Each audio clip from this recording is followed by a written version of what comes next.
வடை.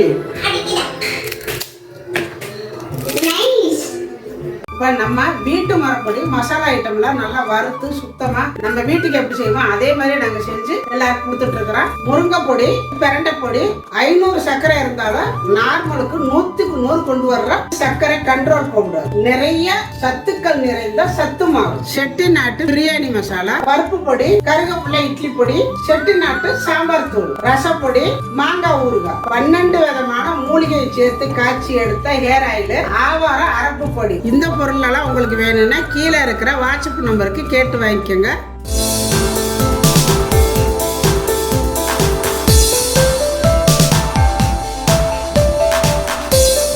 Hi, எல்லாருக்கும் வணக்கம். இன்னைக்கு நம்ம வீடியோவில் என்ன பார்க்க போறோம்னா தீபாவளி ஸ்பெஷலாக பாம்பே பாதுஷா செய்ய போகிறோம். நம்ம ஊர்லலாம் பாதுஷா வேறு மாதிரி செய்வாங்க. பாம்பேயில் வந்து அது ஒரு மாதிரி டிஃப்ரெண்ட்ஸாக இருக்குது பாதுஷா. இங்கெல்லாம் பார்த்தா அந்த பெங்காலிஸ் எல்லாம் அது மாதிரி வச்சுருப்பாங்க, பார்க்குறதுக்கு நல்லா இருக்கும். இன்னைக்கு அந்த பாதுஷா தான் நம்ம வீட்டில் எப்படி ஈஸியாக செய்கிறது அப்படின்னு நான் செஞ்சு காட்ட போகிறேன். வாங்க நம்ம பாதுஷா, அதாவது பாம்பே பாதுஷா எப்படி செய்யறதுன்னு பார்க்கலாம். அதுக்கு முன்னாடி நம்ம சேனலை நீங்கள் சப்ஸ்கிரைப் பண்ணாமல் இருந்தால் சப்ஸ்கிரைப் பண்ணி வச்சுக்கோங்க. பக்கத்தில் இருக்கிற ஆளுங்கிற பெல் அமைத்து வைக்க பார்த்தா நாங்கள் போகிற வீடியோ உடனே உங்களுக்கு கிடைக்கும். இப்போ வாங்க அது எப்படி செய்யறதுன்னு பார்க்கலாம். இப்போ நம்ம பாம்பே பாதுஷா செய்கிறதுக்கு 1/4 கிலோ மைதா எடுத்துருக்கிறேன். கொஞ்சமாக உப்பு போட்டுக்கோங்க, ரொம்ப உப்பு வேண்டாம், ஓரளவுக்கு கொஞ்சமாக உப்பு, சமையல் சோடா பாருங்கள் இந்த அளவு போட்டுக்கோங்க. ஒரு பிஞ்சு, அதாவது நம்ம கையில் எடுத்து போடுற மாதிரி இந்த மாதிரி கொஞ்சமாக போட்டுக்கோங்க. போட்டுட்டு எல்லாத்தையும் நல்லா இந்த மாதிரி மிக்ஸ் பண்ணி கலக்கிங்க. 1 ஸ்பூனு நெய் ஊற்றிட்டு எல்லாத்தையும் சேர்த்து நல்லா கலக்கி விட்ருங்க. நல்லா இந்த மாதிரி கலக்கிட்டு கொஞ்சம் கொஞ்சமாக தண்ணி ஊற்றிக்கோங்க. ஒரே முட்டை தண்ணி ஊற்றிடக்கூடாது. மாவு வந்து நல்லா கெட்டியாக இருக்கணும். இதுக்கு வந்து அதாவது சப்பாத்தி மாவு அது கொஞ்சம் லூஸாக இருக்கும், புரோட்டா மாவு கொஞ்சம் கெட்டியாக இருக்கும். ஆனால் அதையை விட இன்னும் கொஞ்சம் கெட்டியாக இருக்கணும். இது நம்ம புரோட்டாவுக்கு செய்கிறத விட கொஞ்சம் கெட்டியாக இருக்கணும். நல்லா கெட்டியாகவே இருக்கணும். பிணைய இன்னும் கெட்டி வரும். அதனால் பார்த்து தண்ணி ஊற்றிக்கோங்க. பாருங்கள், அமுத்தினாலும் நல்லா கெட்டியாக இருக்குது. இன்னும் அமுத்தணும், அது நல்லா பிணையணும். பாருங்கள், நான் நல்லா கெட்டியாக நல்லா அமுத்தி ஒரு 10 நிமிஷம் பிணைஞ்சிருக்கிறேன். 5லேருந்து 7 நிமிஷம் விடாமல் நான் பிணைஞ்சிருக்கிறேன். நீங்கள்லாம் பிணைஞ்சிங்கன்னா கண்டிப்பாக ஒரு 10 நிமிஷமாவது பிணையணும். நான் வந்து நல்லா பிணைஞ்சு பழக்கம் மைதா மாவெல்லாம் புரோட்டா போடுறதுனால நாங்கள் அடிக்கடி பிசைஞ்சு பழக்கம். அதனால் வந்து நான் ஈஸியாக பிணைஞ்சிடுவேன். நீங்களாம் கண்டிப்பாக ஒரு 10 நிமிஷமாவது பிணையணும். பிணைஞ்சிட்டு பார்த்தீங்கன்னா அமுத்தி பார்த்தீங்கன்னா கொஞ்சம் கெட்டியாக தான் பதியணும், ரொம்ப ஈஸியாக பதியக்கூடாது. இப்படியே வச்சு மூடி வச்சு ஒரு 1/2 மணி நேரத்தில் வந்து 3/4 மணி நேரமாவது இது வந்து ஊறணும். 3/4 மணி நேரம் கழித்து நான் காட்டுறேன். இப்போ நம்ம மாவு ஊற வச்சு 3/4 மணி நேரம் ஆச்சு. ஒரு 3/4 மணி நேரம் ஊறியே இந்த மாதிரி தான் இருக்குது. இப்படி தான் கெட்டியாக இருக்கணும். இப்போ நம்ம வந்து இதை தேய்ச்சிக்கலாம். உங்கள்கிட்ட சப்பாத்தி கட்டை எது வேணாலும் இருந்தால் எடுத்துக்கோங்க. எடுத்துகிட்டு இந்த மாதிரி சின்ன சைஸாகவே உருண்டை பிடிச்சிக்கோங்க.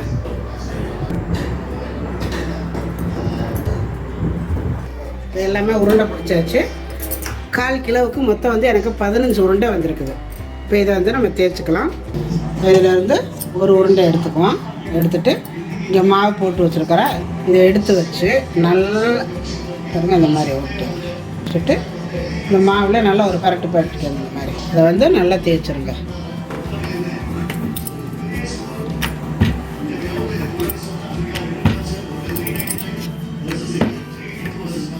இந்த மாதிரி நல்லா ரவுண்டிங்காக தேய்ச்சிக்கோங்க.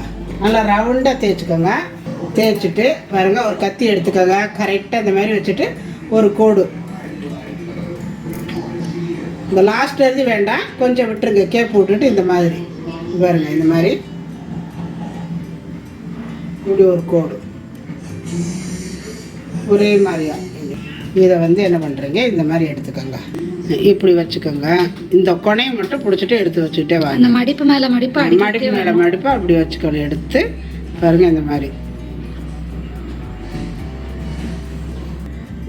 மடிப்பு மேலே மடிப்பாக வச்சு பாருங்கள். இங்கே 2 சைடு பிடிச்சிக்கோங்க. பிடிச்சிட்டு நல்லா இந்த மாதிரி நல்லா இப்படி இந்த இடம் மட்டும் அமுத்தி விட்டுட்டு எடுத்திங்கன்னா பாருங்கள், இந்த மாதிரி நல்லா பூ மாதிரி வரும்.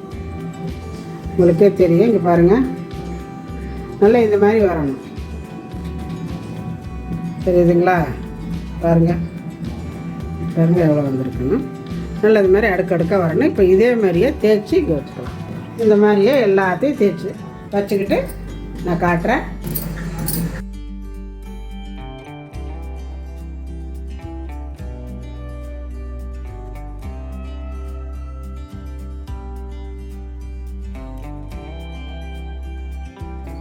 இப்போ பாருங்கள் நம்ம எல்லாமே தேய்ச்சிட்டோம் பாருங்கள். இந்த மாதிரி தேய்ச்சி ஒன்றோட ஒன்றா ஒட்டாமல் ஒரு பிளேட்டில் வச்சுக்கணும். இப்போ இங்கே எண்ணெய் காஞ்சிட்டு இருக்குது. எண்ணெய் வந்து ரொம்ப சூடாக ஆகிடக்கூடாது, எல்லாம் சூட்டிலே போட்டுக்கணும். இப்போ நம்ம தேய்ச்சி வச்சுருக்கிறத எடுத்து ஒவ்வொன்றா பாருங்கள். இது மாதிரி வெந்துருச்சுன்னா பாருங்கள் மேலே தானாக வரும். பாருங்கள் எவ்வளோ அழகாக வந்துட்டுருக்குன்னு. சுருள் பூரின்னு சொல்லுவாங்க சில பேர். சுருள் பூரி, பாம்பே பாதுஷா, இந்த மாதிரி 2 பேர் இதுக்கு. நம்ம என்ன வேணாலும் வச்சுக்கலாம். நல்லா வேகணும். வெந்ததுக்கப்புறம் தான் திருப்பி விடணும். நல்லா சூப்பராக நல்லா விரிஞ்சு வேகுது. பார்க்குறக்கு எவ்வளோ நல்லா இருக்குது பாருங்கள். இது வெந்துருச்சுன்னா அந்த எண்ணெயெல்லாம் அந்த மாதிரி கொப்பளிச்சு வர்றதெல்லாம் நின்றணும். பாருங்கள் இது 2 வந்து நின்றுச்சு. கொஞ்சம் கூட பாருங்கள் எண்ணெய் வந்து கொப்பளிக்கலை. இங்கே பார்த்தீங்களா?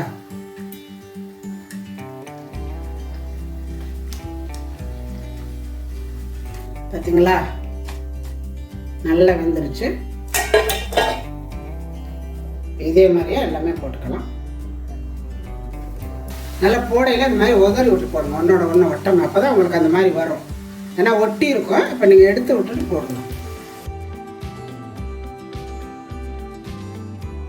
இது வெந்தோடனே நல்லா எண்ணெய் காய்ஞ்சிருச்சுன்னா ஸ்பீடாகவே வச்சுக்கோங்க அடுப்பை. இது வந்து நல்லா ஸ்பீடாகவே வச்சுக்கோங்க. அப்போ தான் நல்லா வந்து வெந்து வரும். பாருங்கள் இதெல்லாம் வந்து நல்லா எப்படி உப்பி வந்திருக்கு பாருங்கள். இந்த மாதிரி வரணும். உங்களுக்கு எண்ணெய் நல்லா காய்ஞ்சா தான் இந்த மாதிரி வரும். பாருங்கள். உனக்கு பப்படம் தீவு பாருங்க. எங்கள் பானு வந்து என்ன சொல்ற பார்த்தீங்களா? பப்படம் மாமா பாதுஷா, பாம்பே பாதுஷா. பாம்பே பாதுஷா பாம்பேல இப்படிதான் இருக்கும். பெங்காலியில வச்சிருப்பாங்க. அப்புறம் பெரிய பெரிய. ஆமா, பாக்குறதுக்கு ஒரு பக்கம் திரிய கிளி வச்சு பட்டாசு.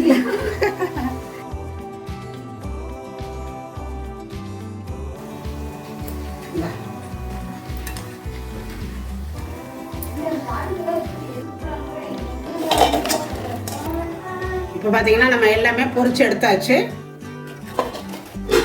பாருங்க சூப்பராக வந்திருக்குது. இந்த பக்கம் ஒரு வடைச்சட்டி வச்சு 1/4 கிலோ மைதா எடுத்துருந்தா, அதே மாதிரி 1/4 கிலோ சர்க்கரை. இதால் 1 கப்பு சர்க்கரை எடுத்துருந்து. 1 கப்பு சர்க்கரைக்கு 1 கப்பு தண்ணி. இது வந்து லைட்டாக ஒரு கம்பி பதம் வந்தால் போதும், ரொம்ப வரணும் அப்படிங்கிறது இல்லை. சர்க்கரை கரைஞ்சிட்டு ஒரு கம்பி பதம் வந்தால் போதும். இப்போ இதில் கொஞ்சம் போல் ஏலக்காய் பவுடர் இதை எடுத்து ஊற்றி பார்த்தீங்கன்னா பாருங்கள் இந்த மாதிரி வரணும். அதாவது எடுத்து பார்த்தீங்கன்னாலே இந்த கம்பி பதம் பாருங்கள். இதில் உங்களுக்கே தெரியும். சொட்டு சொட்டாக வடியாமல் இப்படி ஊற்றிக்கிட்டே இருக்குது பாருங்கள். இந்த மாதிரி வெறுங்கரண்டி எடுத்து விட்டிங்கன்னா இது பாருங்கள் வளைஞ்சிக்கிட்டே இருக்குது. இதுதான் ஒரு கம்பி பதம். நீங்கள் அப்படி இல்லைன்னா எடுத்துகிட்டு இப்படி பிடிச்சி பார்த்தீங்கன்னா தெரியும். இதுதாங்க ஒரு கம்பி பதம். அடுப்பு ஆஃப் பண்ணிடலாம். அடுப்பு ஆஃப் பண்ணிவிட்டு சும்மா 2 சொட்டு லெமன் விட்டுக்கோங்க, நிறையா வேண்டாம். இப்போ நம்ம வச்சுருக்கிற இந்த பொரிச்சு வச்சுருக்கிறத இப்போ இதில் போட்டு எடுத்துக்கோங்க. நல்லா சூப்பராக இருக்குதுங்க பாருங்கள். மொறுன்னு சலன்னு சத்தம் கேட்குது பாருங்கள். இந்த மாதிரி இருக்குன்னா இப்போ இதை எடுத்து போகணும். சும்மா 2-3 போட்டுக்கோங்க. போட்டுட்டு இது வந்து ரொம்ப நேரமெல்லாம் ஊறக்கூடாது. போட்டு சும்மா லைட்டாக அப்படி அந்த பதம் ஏறினா போதும். உள்ளே இறுதி அதாவது அந்த சர்க்கரை பாகு உள்ளே இருந்து ஏறணும். அவ்வளவுதான். இப்படி திருப்பி போட்டு எடுத்துட வேண்டியதான். அவ்வளோதான். பட்டுச்சா படலையோன்னு இருக்கணும். ஃபுல்லாக நனையக்கூடாது. ஃபுல்லாக நனைஞ்சா நல்லா இருக்காது. இப்போ அவ்வளோதாங்க. அதுக்கு மேலே ரொம்ப நேரம் ஊற விடக்கூடாது, நல்லா இருக்காது. இப்போ இதில் வந்து ஒவ்வொன்றும் அப்படி எடுத்து வச்சுக்கோங்க.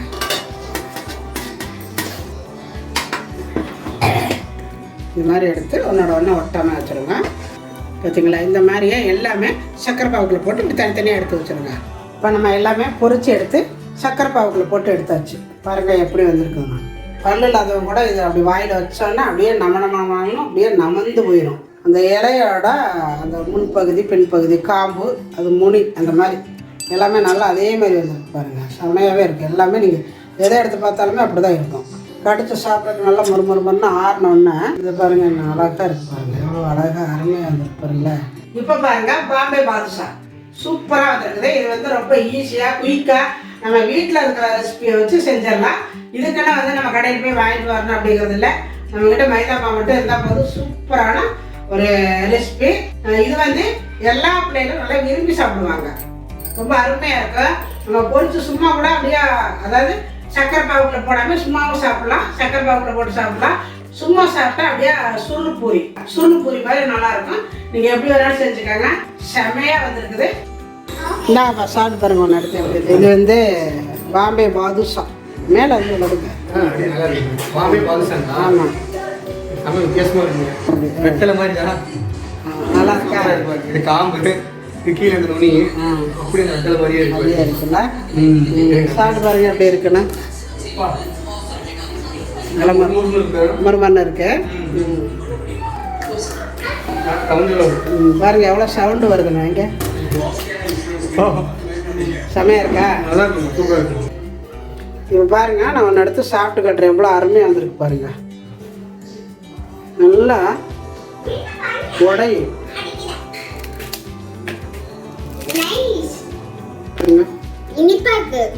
இப்போ பாருங்க இந்த சக்கரை பாவெல்லாம் இழுத்துட்டு எப்படி இருக்கு பாருங்க. அதெல்லாம் நம்ம பக்கையில் பார்க்கும் பொழுது இந்த சக்கரை பாவு இருந்ததா கொஞ்சம் நேரம் ஆச்சுன்னா இந்த மாதிரி எல்லாமே இழுத்துரும் பாருங்க. கொஞ்சம் கூட அந்த பிசுப்பு தன்மை இல்லை, ஆனால் நல்லா மொறுன்னு நல்லா இருக்குது. இதை அப்படியே எடுத்து நம்ம கவருக்குள்ள வச்சுக்கிட்டோம்னா எப்போ வேணாலும் சாப்பிட்டுக்கலாம், நல்லா இருக்கும். இதே மாதிரி நீங்களும் செஞ்சு பாருங்க. செஞ்சு பார்த்துட்டு எப்படி வந்துச்சு அப்படிங்கிறத எனக்கு கமெண்ட்ல சொல்லுங்க. இந்த வீடியோ பிடிச்சிருந்தா லைக் பண்ணுங்க, ஷேர் பண்ணுங்க, செட்டிநாடு சமையலுக்கு சப்ஸ்கிரைப் பண்ணுங்க. நன்றி, வாழ்க வளமுடன்.